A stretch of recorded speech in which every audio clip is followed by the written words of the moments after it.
बिस्मिल्लाहिर्रहमानिर्रहीम। ये सफ़ा नंबर 11 और सफ़ा नंबर 12 है। वो सब बाग में बैठे थे, शिकारी ने जाल डाला। जी प्यारे बच्चों, ये बाग है। बाग में आम के दरख्त हैं।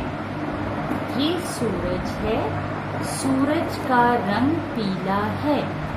ये बादल है, बादल का रंग सफेद है। ये बाढ़ है, बाढ़ का रंग भूरा है। आम के दरख्त के नीचे लकड़ी का टुकड़ा पड़ा है। ये हरे रंग की फसलें हैं। ये बेंच है, बेंच पर नीलों की नीले रंग की गेंद रखी है। जी प्यारे बच्चों, बाजी के 4 तोते बाग में खेल रहे थे।